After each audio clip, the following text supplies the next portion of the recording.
बसंत पंचमी है, भगवान देवाधिदेव महादेव का आज बसंती पुष्प से सरसों का जो फूल होता है 108 सरसों के पुष्प से भगवान शंकर का श्रृंगार किया जाता है या शिव को समर्पित किया जाता है।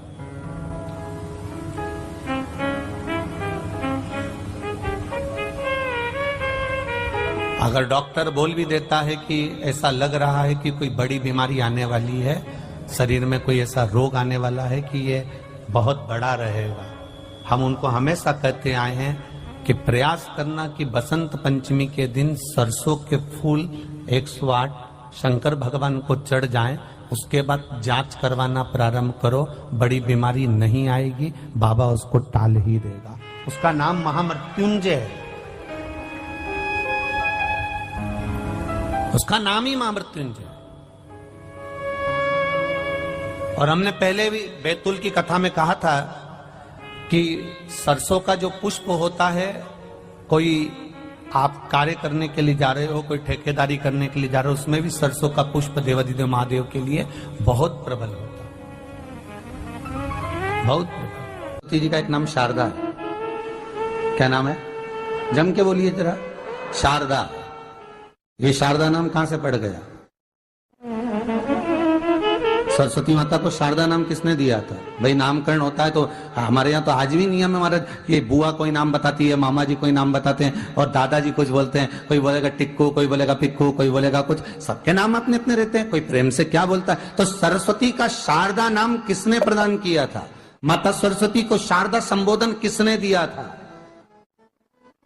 माता सरस्वती को शारदा का संबोधन किस समय पर प्रदान किया गया था? जिस समय पर शंकर और पार्वती भ्रमण पर निकल रहे थे और भगवान ब्रह्मदेव सरस्वती को ढूंढ रहे थे, और माता सरस्वती को ढूंढते हुए ब्रह्मा जब भगवान शंकर की साक्षी में पहुंचे हैं, तब भगवान शंकर से ब्रह्मदेव ने कहा, आप कहीं सरस्वती को देखें तो मुझे भेजिएगा, मेरे पास में भेजिएगा। शंकर भगवान ने उसी समय पार्वती से कहा, पार्वती, जैसे एक स्त्री जो पतिव्रता धर्म का पालन करने वाली है, एक नारी पतिव्रता धर्म का पालन करने वाली होती है, पति को परमेश्वर मानने वाली होती है, पति के चरणों का रसतत्व ग्रहण करने वाली होती है, तो वो पर पुरुष का स्मरण नहीं करती। उसी तरह एक पति जो अपनी अर्धांगिनी के साथ में रहे और अर्धांगिनी के साथ चले, तो पर नारी का स्मरण नहीं होना चाहिए। तो एक काम करो पार्वती, तुम उस सरस्वती को बुलाना प्रारंभ करो। अब पार्वती जी ने कहा, सरस्वती तो मेरी बहन जैसी है, सरस्वती तो मेरी सखी जैसी है, अब मैं उसको अगर बुलाऊं, आवाज दूं, अच्छा नहीं लगेगा। तो माता पार्वती जब ढूंढते ढूंढते ढूंढते ढूंढते शंकर भगवान के साथ में भ्रमण करती करती पहुंची, तो क्या देखती है माता पार्वती कि एक सरोवर के पास में माता सरस्वती बैठकर सरोवर में अपना मुखाग्रविंद देख रही थी। श्वेत वस्त्र था मेरा माँ का, और बड़ी सुंदर गले में माला पहन रखी थी माता सरस्वती ने, और एक सरोवर में माता सरस्वती अपने मुख को जब निहार रही हैं, उस दर्पण के भाव में अपने प्रतिबिंब को देख रही हैं, तब उस समय पर माता पार्वती ने कहा, शारदा, सरस्वती को लगा कि मेरा संबोधन ये किसने कहा, पलट कर देखा, सरस्वती ने कहा, पार्वती तुम? हाँ, मैंने तेरा जो दर्पण में प्रतिबिंब देखा है, तेरा स्वरूप देखा, पर तू इतनी सुंदर है, इतनी सुंदर है, पर तेरा जल में जो स्वरूप देखा ना, वो नीला दिखाई दिया, थोड़ा सा श्याम दिखाई दिया, इसलिए मैंने तुझे शारदा कह दिया। आज भी हमारे मध्य प्रदेश के कटनी और सतना के बीच में महियर में आज भी शारदा भवानी विराजमान है महाराज।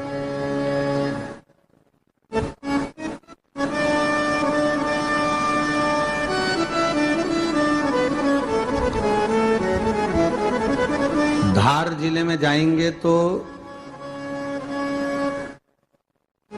बाग क्षेत्र में मां बागेश्वरी मां शारदा आज भी विराजमान। कहा सरस्वती जी पूछी, पार्वती तुमने मेरे को शारदा क्यों कहा? क्योंकि तेरा जो प्रतिबिंब था वो श्याम नजर आ रहा था मुझे।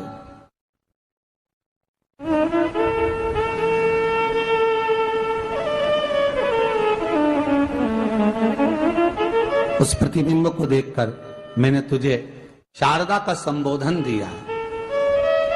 तुम्हें ब्रह्मा जी बुला रहे हैं। सरस्वती ने कहा, पार्वती मैया दीदी, आपने मुझे जो नाम दिया है, जगत के लोग, संसार के लोग मुझे इस नाम से जब पुकारेंगे तो ये शारदा, ये सरस्वती स्वयं उसके कंठ पर, उसके मस्तिष्क पर सदा विराजमान रहेगी, ये शारदा बनकर। इसलिए हमारे स्कूलों में, हमारे काव्य ग्रंथों में, हमारे जो कविगण रात्रि को जो काव्य पाठ करते हैं, कविता का स्मरण करते हैं, वो सरस्वती की वंदना नहीं करते, हे शारदे मां, शारदा की वंदना करते हैं।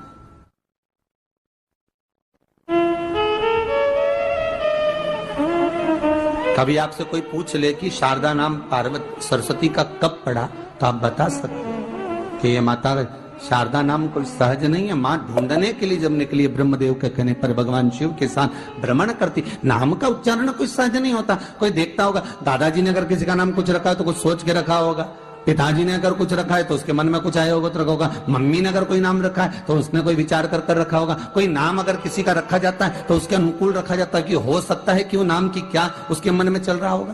तो शारदा का संबोधन कोई सहज नहीं है। माता सरस्वती का एक नाम शारदा हुआ, इसलिए संबोधन में सरस्वती कम शारदे मां ज्यादा बोला जाता है। आप काव्य पाठ कर लो, नाम जाप कर लो, स्मरण कर लो।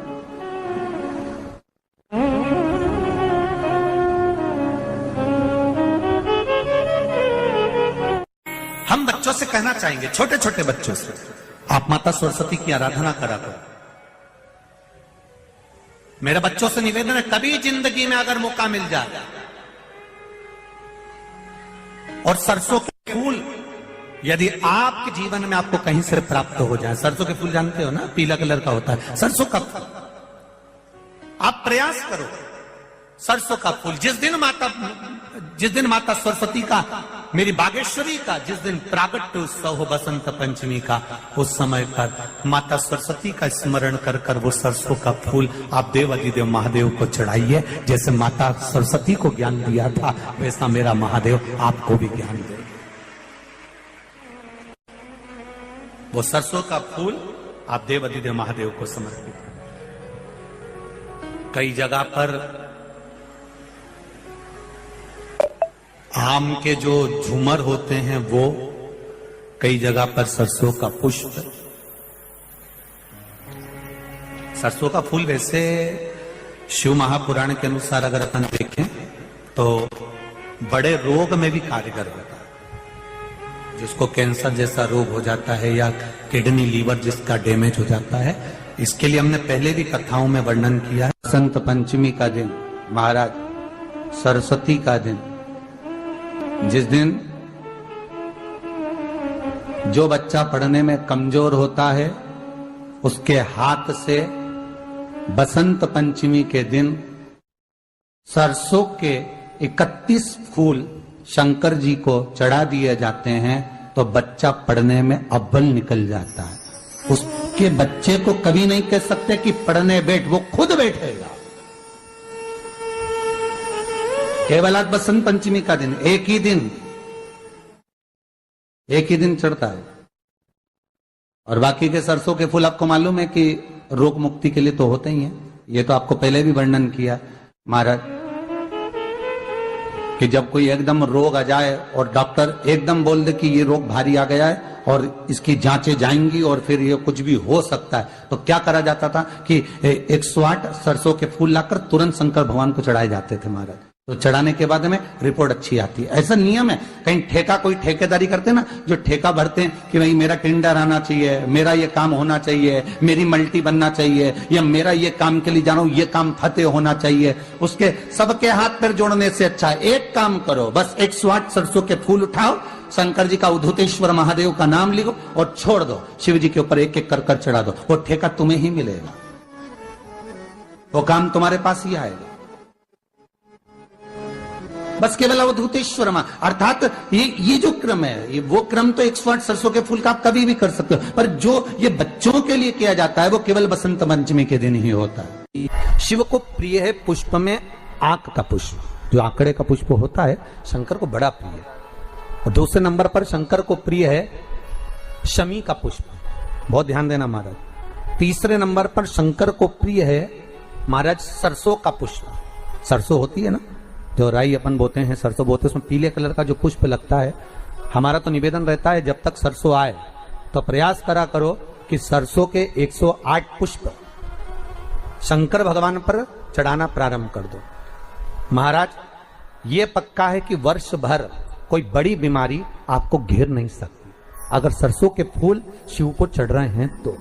और प्रयास करना कि सरसों का जो पुष्प होता है, सरसों का जो फूल होता है महाराज, अगर कोई व्यक्ति को किडनी या लीवर से जुड़ी हुई कोई तकलीफ होती है या किसी व्यक्ति का एक्सीडेंट हो गया होता है और उसका कोई अंग रह गया हो, कोई शरीर का कोई भाग रह गया और वो काम नहीं कर रहा हो, जैसे किसी के पांव रह जाते हैं एक्सीडेंट के बाद, किसी का हाथ रह जाता है, या कोई अंग काम नहीं कर रहा हो, वहां ब्लड पहुंच नहीं रहा हो, वो जगह एकदम सुन्न हो गई हो, खाली पड़ गई हो, तो उसके लिए शिव महापुराण की कथा कहती है कि सरसों के पुष्प 11 शंकर जी के राइट भाग में, जहां शिव जी के गण दरवाजे के द्वारपाल मणिभद्र जिस जगह पर निवास करते हैं, कौन निवास करते हैं?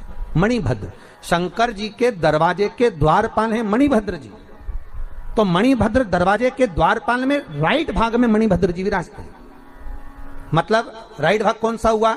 जब आप मंदिर से बाहर निकलेंगे तो राइट भाग, मंदिर में प्रवेश करेंगे जब राइट नहीं होना चाहिए, आप मंदिर से जब जाएं तो राइट भाग।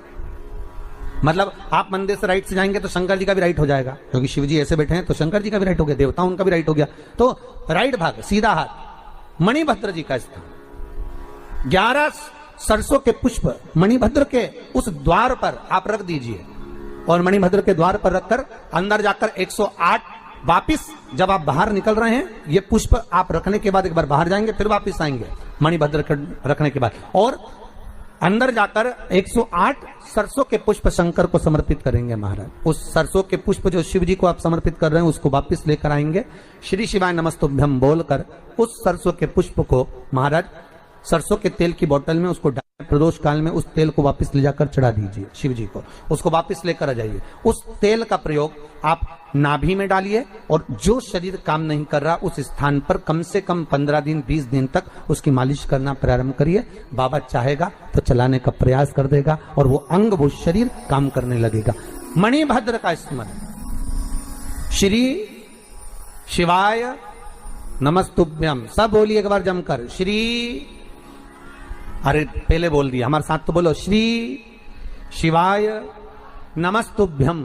भगवान शिव के मंत्र का स्मरण कर कर करते सरसों का जो पुष्प है उसमें आनंद की अनुभूति है, आनंद के लिए। हाथ से बसंत पंचमी के दिन सरसों के 31 फूल शंकर जी को चढ़ा दिए जाते हैं तो बच्चा पढ़ने में अव्वल निकल जाता है। उसके बच्चे को कभी नहीं कह सकते कि पढ़ने बैठ, वो खुद बैठेगा।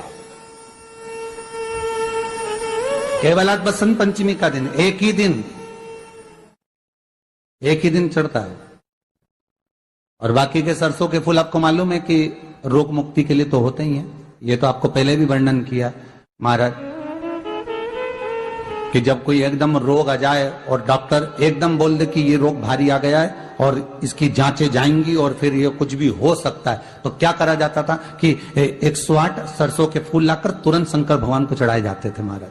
तो चढ़ाने के बाद में रिपोर्ट अच्छी आती है। ऐसा नियम है, कहीं ठेका कोई ठेकेदारी करते ना, जो ठेका भरते हैं कि भाई मेरा टेंडर आना चाहिए, मेरा ये काम होना चाहिए, मेरी मल्टी बनना चाहिए, या मेरा ये काम के लिए जा रहा हूं, ये काम फतेह होना चाहिए, उसके सबके हाथ पैर जोड़ने से अच्छा है एक काम करो, बस 108 सरसों के फूल उठाओ, शंकर जी का उद्धतेश्वर महादेव का नाम लिखो और छोड़ दो, शिव जी के ऊपर एक एक कर कर चढ़ा दो, वो ठेका तुम्हें ही मिलेगा। वो काम तुम्हारे पास ही आएगा। बस केवल अवधूतेश्वर मां, अर्थात ये जो क्रम है, ये वो क्रम तो 108 सरसों के फूल का आप कभी भी कर सकते हो, पर जो ये बच्चों के लिए किया जाता है वो केवल बसंत पंचमी के दिन ही होता है। शिव को प्रिय है पुष्प में आक का पुष्प, जो आंकड़े का पुष्प होता है शंकर को बड़ा प्रिय है। और दूसरे नंबर पर शंकर को प्रिय है शमी का पुष्प, बहुत ध्यान देना महाराज। तीसरे नंबर पर शंकर को प्रिय है महाराज सरसों का पुष्प। सरसों होती है ना, जो राई अपन बोते हैं, सरसों बोते हैं, उसमें पीले कलर का जो पुष्प लगता है। हमारा तो निवेदन रहता है जब तक सरसों आए तो प्रयास करा करो कि सरसों के 108 पुष्प शंकर भगवान पर चढ़ाना प्रारंभ कर दो। महाराज ये पक्का है कि वर्ष भर कोई बड़ी बीमारी आपको घेर नहीं सकती अगर सरसों के फूल शिव को चढ़ रहे हैं तो। और प्रयास करना कि सरसों का जो पुष्प होता है, सरसों का जो फूल होता है महाराज, अगर कोई व्यक्ति को किडनी या लीवर से जुड़ी हुई कोई तकलीफ होती है या किसी व्यक्ति का एक्सीडेंट हो गया होता है और उसका कोई अंग रह गया हो, कोई शरीर का कोई भाग रह गया और वो काम नहीं कर रहा हो, जैसे किसी के पांव रह जाते हैं एक्सीडेंट के बाद, किसी का हाथ रह जाता है, या कोई अंग काम नहीं कर रहा हो, वहां ब्लड पहुंच नहीं रहा हो, वो जगह एकदम सुन्न हो गई हो, खाली पड़ गई हो, तो उसके लिए शिव महापुराण की कथा कहती है कि सरसों के पुष्प 11 शंकर जी के राइट भाग में, जहां शिव जी के गण दरवाजे के द्वारपाल मणिभद्र जिस जगह पर निवास करते हैं, कौन निवास करते हैं? मणिभद्र। शंकर जी के दरवाजे के द्वारपाल हैं मणिभद्र जी। तो मणिभद्र दरवाजे के द्वारपाल में राइट भाग में मणिभद्र जी विराजते हैं। मतलब राइट भाग कौन सा हुआ? जब आप मंदिर से बाहर निकलेंगे तो राइट भाग, मंदिर में प्रवेश करेंगे जब राइट नहीं होना चाहिए, आप मंदिर से जब जाएं तो राइट भाग। मतलब आप मंदिर से राइट से जाएंगे तो शंकर जी का भी राइट हो जाएगा, क्योंकि शिव जी ऐसे बैठे हैं तो शंकर जी का भी राइट हो गया, देवता उनका भी राइट हो गया, तो राइट भाग सीधा हाथ मणिभद्र जी का स्थान। 11 सरसों के पुष्प मणिभद्र के उस द्वार पर आप रख दीजिए और मणिभद्र के द्वार पर रखकर अंदर जाकर 108 वापिस जब आप बाहर निकल रहे हैं, ये पुष्प आप रखने के बाद एक बार बाहर जाएंगे, फिर वापिस आएंगे मणिभद्र रखने के बाद, और अंदर जाकर 108 सरसों के पुष्प शंकर को समर्पित करेंगे महाराज। उस सरसों के पुष्प जो शिव जी को आप समर्पित कर रहे हैं उसको वापिस लेकर आएंगे, श्री शिवाय नमस्तुभ्यम बोलकर उस सरसों के पुष्प को महाराज सरसों के तेल की बोतल में उसको प्रदोष काल में उस तेल को वापस ले जाकर चढ़ा दीजिए शिव जी को, उसको वापस लेकर आ जाइए। उस तेल का प्रयोग आप नाभि में डालिए और जो शरीर काम नहीं कर रहा उस स्थान पर कम से कम 15 दिन 20 दिन तक उसकी मालिश करना प्रारंभ करिए। बाबा चाहेगा तो चलाने का प्रयास कर देगा और वो अंग वो शरीर काम करने लगेगा। मणिभद्र का स्मरण। ओम नमः शिवाय, श्री शिवाय नमस्तुभ्यम। दोस्तों स्वागत है आप सभी भक्तों का शिव की भक्ति में। तो हम बात करेंगे 3 फरवरी यानी बसंत पंचमी के दिन वो करने वाले उपाय बहुत ही खास होने वाले हैं। गुरु जी ने बहुत ही सरल विधि से बताया है। यह अचूक उपाय आप सभी भक्तों को यह उपाय जरूर करना है। आप करिए, आप यकीन नहीं मानेंगे, आपके जीवन में बहुत सारे बदलाव होंगे और आप सफलता की ओर जाएंगे। अगर चैनल पर पहली बार हो तो चैनल को आप सब्सक्राइब कर सकते हैं, लाइक कर सकते हैं, शेयर कर सकते हैं, कमेंट में हर हर महादेव, ओम नमः शिवाय, श्री शिवाय नमस्तुभ्यम भी लिख सकते हैं।